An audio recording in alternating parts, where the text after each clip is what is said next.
Alright, people, review of the week time. So, lot to talk about, lot to get into about stuff that happened last week, stuff to preview this coming week. Before we do any of that, we obviously got to talk about the fights that happened over the course of the weekend. 3 cards in total. Let's talk about the one in the States, the Golden Boy card, which was on the zone last night. Alexis Rocha versus Giovanni Santillan. Now, that's the only fight from this card I've seen. So it's the only one we're going to talk about. And I gotta say, I think I vaguely remember watching Giovanni Santillan. It rang a bell, put it like that, seeing him. And there are fighters I've seen in the past, and, you know, when you watch them, there's not really anything that jumps out at you.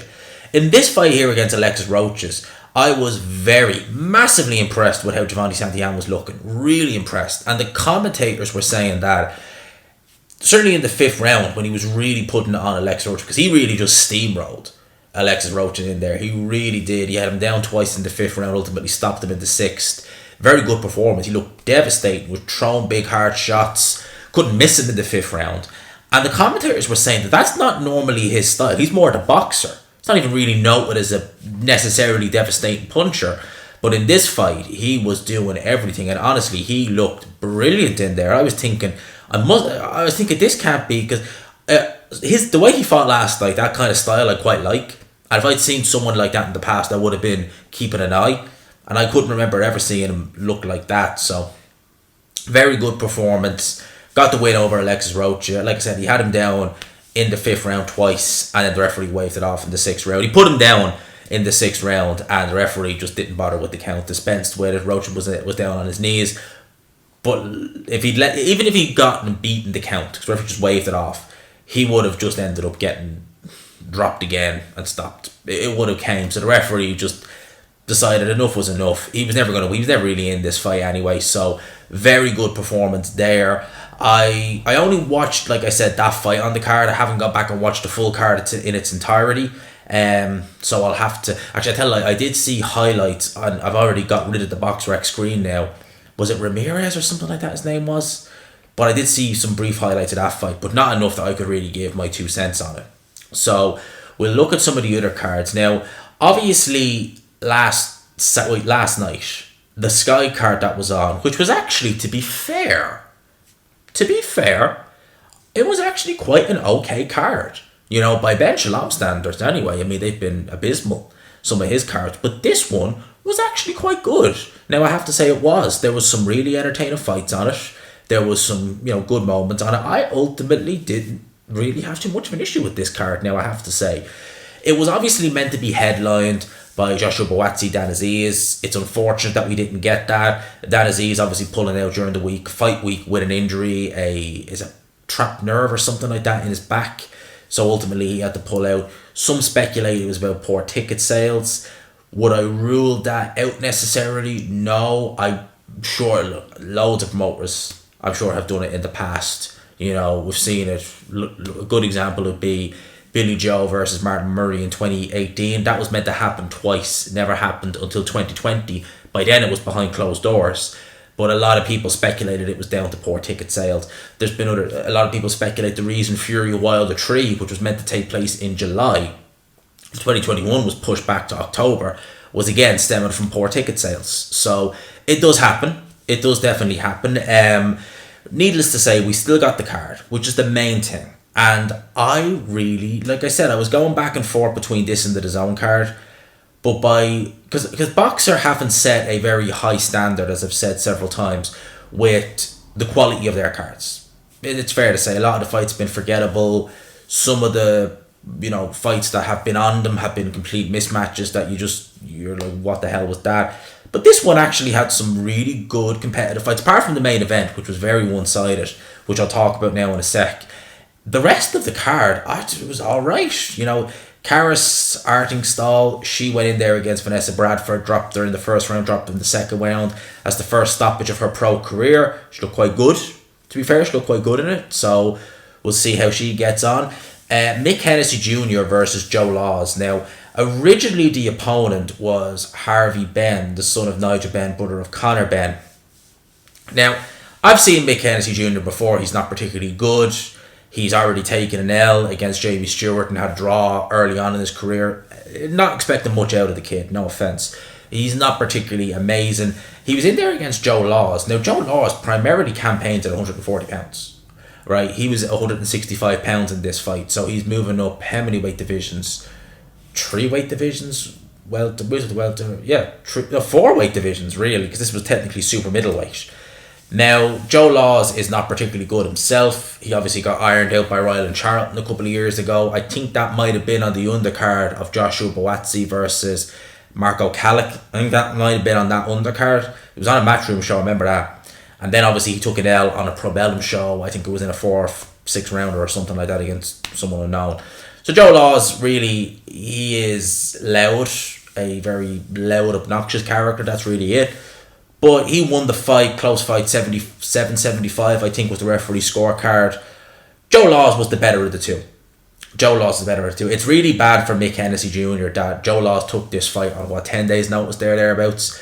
He's naturally a 140 pounder, and not only could you not beat him, you couldn't even put a dent in him. And this is a guy who has been stopped before. So, not a particularly good look for Mick Hennessy Jr. Was a fun little scrap though, to be fair, because they were both at equal level. But yeah, not a particularly good look for him. Louis Green lost against Sam Gilly. Sam Gilly won. I believe it was 117-111 once. And then it was, I think, 116-111 twice. No, sorry, it was 117-110. And then I think it was 116-111 twice. So essentially it was 9-3 and 8-4. The 9-3 scorecard was a bit too wide. Louis Green certainly had his moments in there. But Sam Gilly definitely was the rightful winner. He dropped Louis Green in the 5th round. He pretty much just kept it at range as best he could. Louis Green was probing the whole time, looking to land big, explosive shots. He did have some moments, and he did stun Sam Gilly a few times. The last round, I was looking at that thinking, what could happen here? Because, Sam Gilly was taking some punishment in that last round. He really was. But he showed a good chin. Showed some good boxing skills, and he was able to go and pick up the Commonwealth title at super welterweight.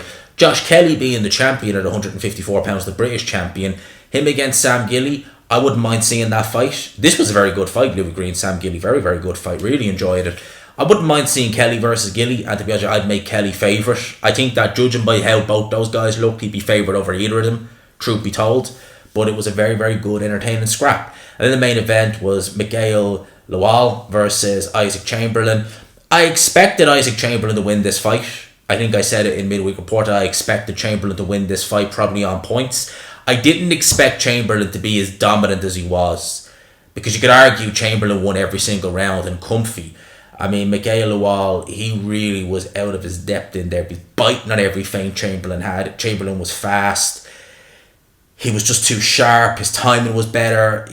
He should be very, very thankful, Miguel Lawal, that Isaac Chamberlain isn't a puncher.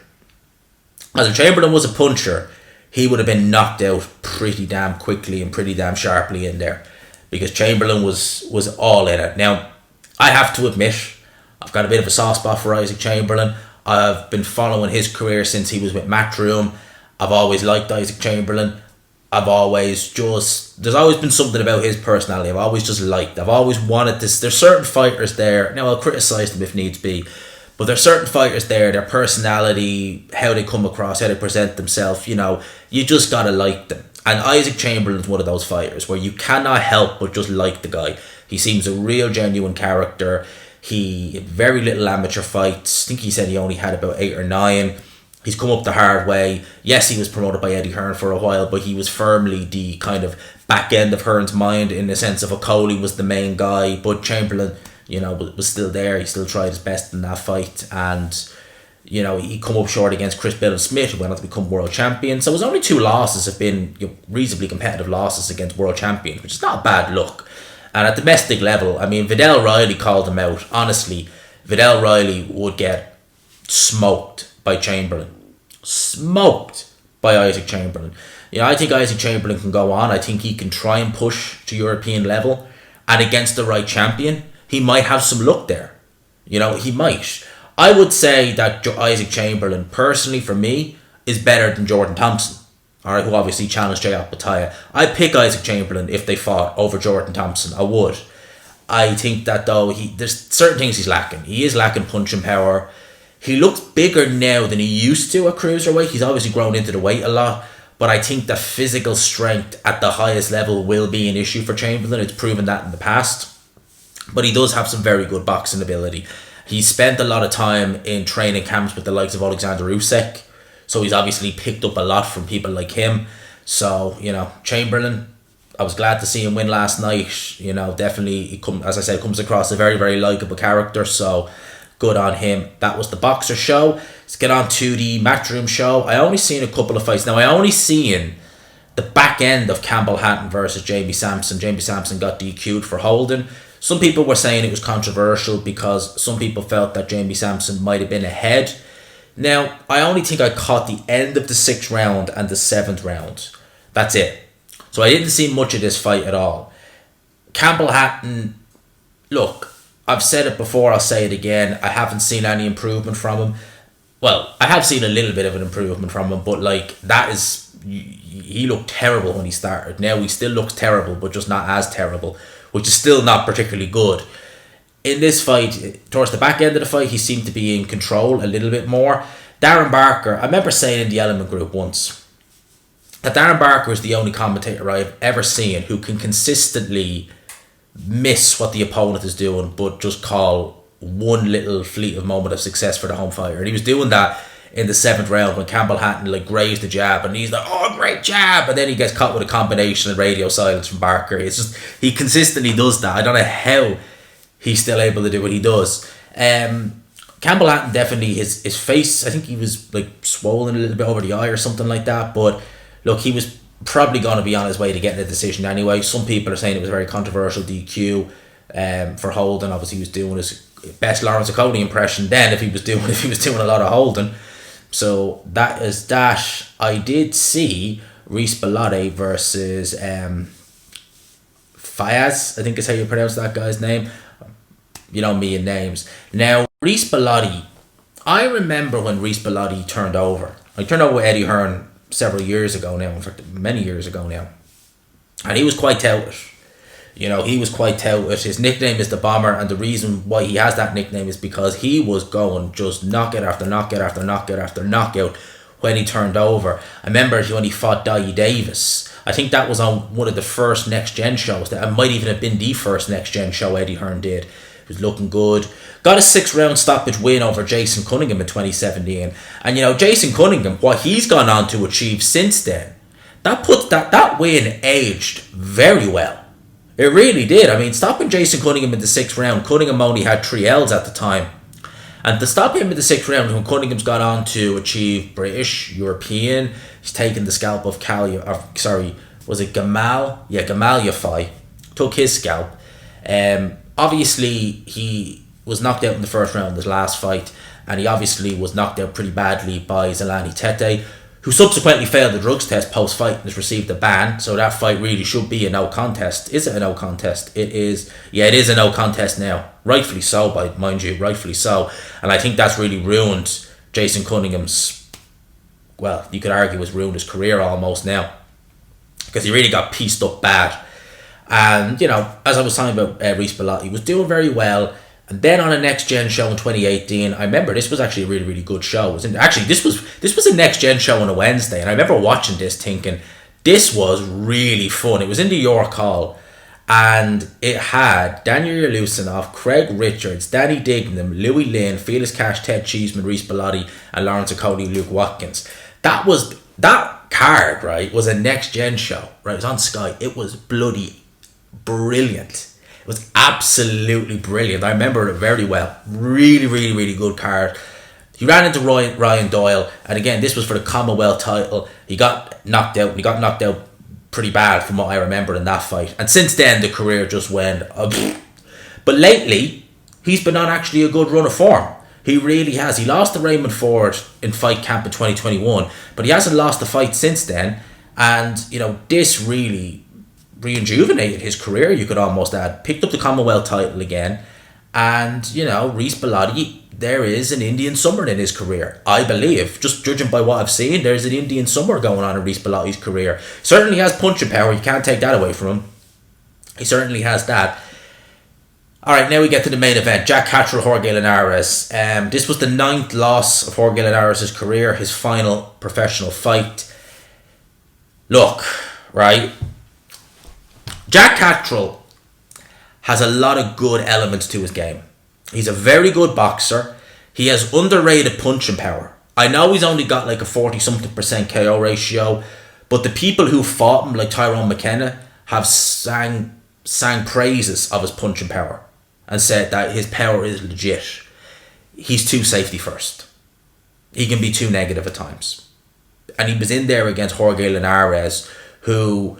Jorge Linares has lost his last 4 fights. He's been stopped in 1 of them. Alright, this is not the Jorge Linares of 5-6 years ago. You know, and...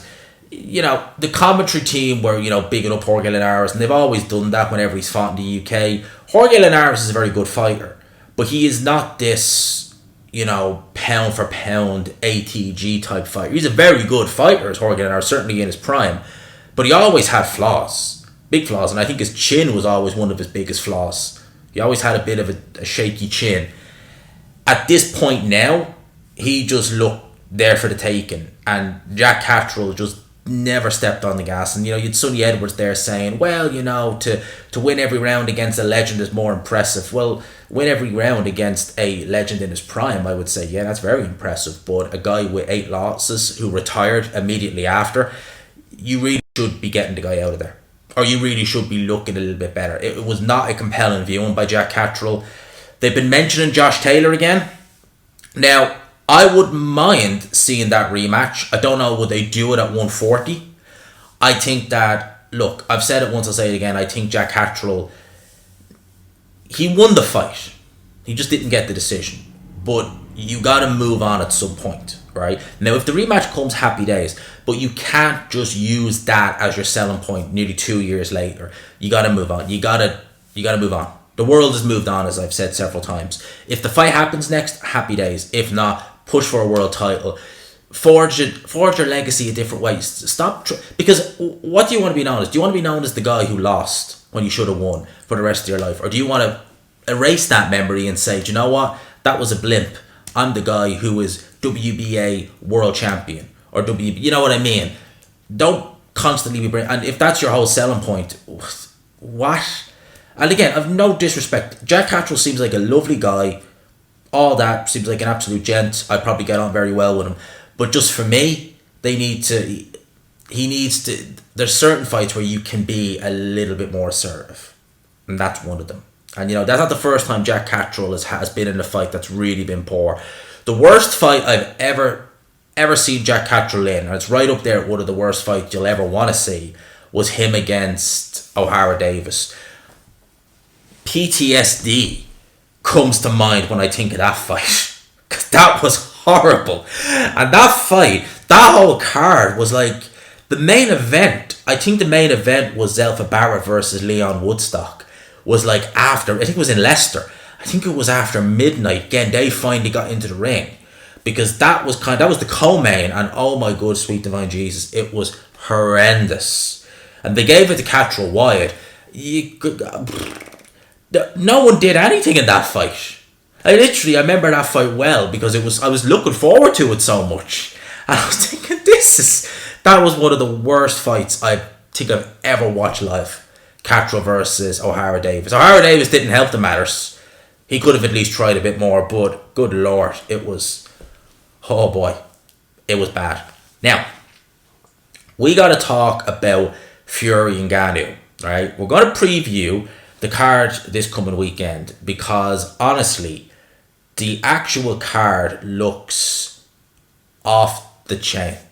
Main event aside, the rest of this, and I'm wondering, because here's the thing, right? I'm reading this off Dev Sandy's post here, because BoxRec don't have any of these fights listed, and I just find that strange. I would assume, well, there's a British title on the line, so I would assume it is going on their record.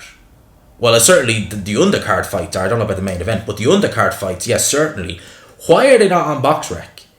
It's just handy for, you know, being able to just pop it open and being like, oh, this is who he's fighting, blah, blah, blah, this is his record. I'm reading them off Dev Sandy's post here. So Moses Atelma is on that card. and he is fighting a guy. I got him on box rec here called Istvan Bernata. I think is how you pronounce that guy's name. A Hungarian heavyweight who's 10-1 with 8 knockouts. The one loss was a knockout loss to Terrell Jamil Wood. Now I know who Terrell Jamil Wood is, and he is a heavyweight. He is not. He's a journeyman heavyweight. He is a journeyman. He's been in there with, he's probably been in there with a who's who of the heavyweight division. I mean, most heavyweight contenders will have fought Terrell Jamil Wood. He's 55 losses, and he stopped this guy in 4 rounds. That is not a good look. In fact, that's his only win. I suppose he actually got a win in 2022. But Terrell Jamil Wood is a journeyman heavyweight. He normally loses, and he's beating this guy. It's not a good look. It's really not a good look. That's the guy Moses Helmet is in there with. His box rec picture looks literally like they got it from his license. Like, it looks like someone literally got his license, driver's license, just took a picture of the face and then uploaded it to the box rec. So that's who Moses Helmet is fighting.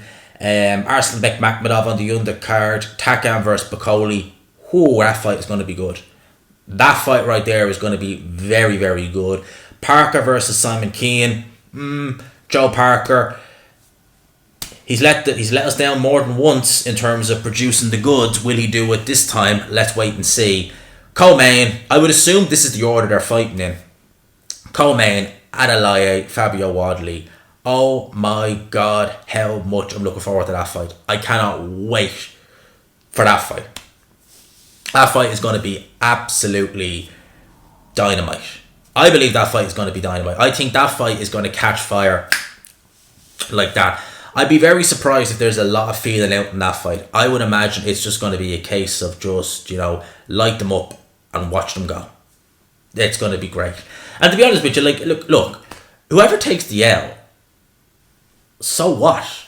It's not the end of the world, right? Whoever loses, it's not the end of the world. You're fighting on a big stage for the British title, making an awful lot of money. You're doing better than most, and the loser can come back from it. The winner moves on to bigger and better things, But I'm really, that fight right there, I'm really, truly, hand on heart, looking forward to that one. I really am. In terms of some other news, now, this is rare for me that I find myself in agreement with Tony Bellew. But I do. Strange things can happen. Because he's had his say on the KSI YouTube boxing.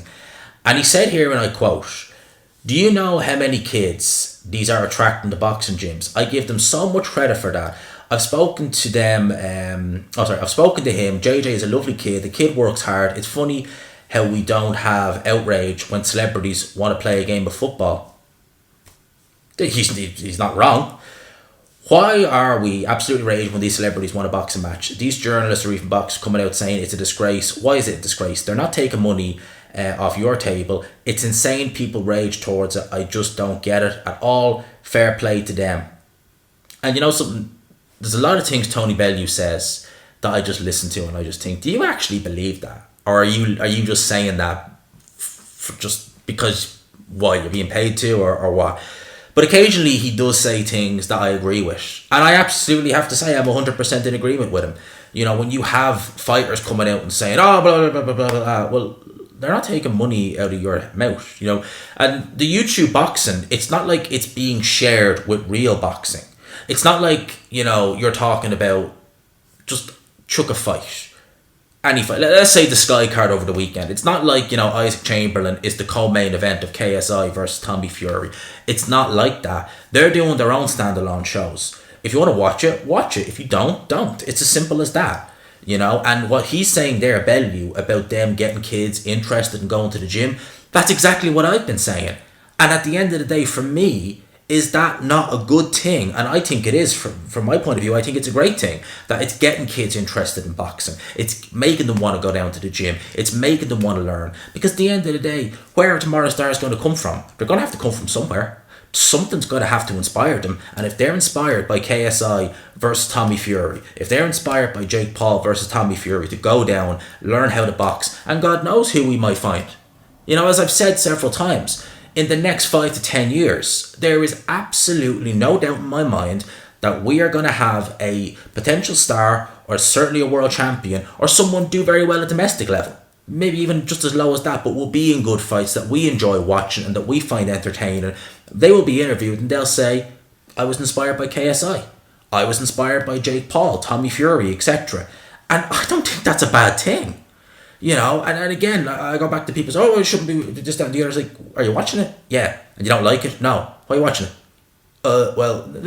Why are you watching it? If you don't like it, don't watch it. It's as simple as that. Like, yes, there are things I don't like about certain things. I'm not necessarily talking about boxing, but like there could be a particular channel, whether it's, F1 or... There's F1 channels. I do watch some F1 channels. And there's some where the guys are complete twats. And you know what? I just don't watch them. Because they're complete, just, beta male twats that I don't want to listen to. So I don't listen to them. And there's other channels that are very good. And I listen to them. Simple as that. So, that's the way I do that. If you don't like something, don't watch it. So, that's what I got to say. So I agree wholeheartedly with Tony Bellew on that. I really do. And, again, Tony Bellew, there's a lot of things he says, a lot, that I don't agree with. But occasionally he does say some things that I do, and I have to say I concur with what he's saying there.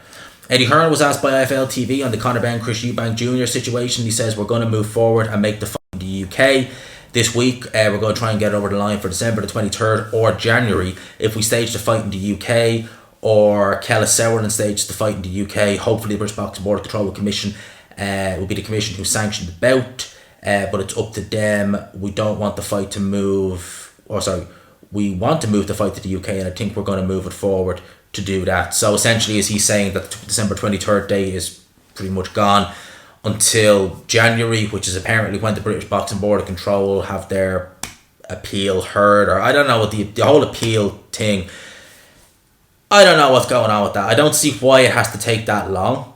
I understand them appealing it, and I don't really have any issue with them appealing it, truth be told, but I don't understand why. I guess it's probably to do with the fact that they want to make sure they have all the I's dotted before they do appeal something, just so they don't leave themselves liable to maybe get sued or something like that. That is what I probably would hazard a guess it is, that they're just trying to make sure that everything in their end is A-OK, all the boxes are ticked, and that nothing can go belly up. So I want to also read from Tyson Fury's rep. Where was I? I had the quote on my screen there a second ago, because he is mentioning the fact that Alexander Usyk versus Tyson Fury, which is likely to be announced post-fight in the ring, I would imagine, after Fury and Ngannou. So by this day next week, which is a Sunday, by the time I'm recording this, we should know, hopefully, the date in which this fight is going to be taking place. Now, he's adamant that the fight is going to be for December the 23rd. He said that basically that's the date that's been confirmed by both parties, and then that's the date the fight's going to happen. Some people are disputing that. He seems pretty adamant that that's the date it's going to happen, that it's full steam ahead for December the 23rd. As I've said several times, I really... the sooner the better for me, because obviously the longer you leave it, the more of a risk of someone pulling out or getting injured, etc., etc. You're just thinking, that's a long way away.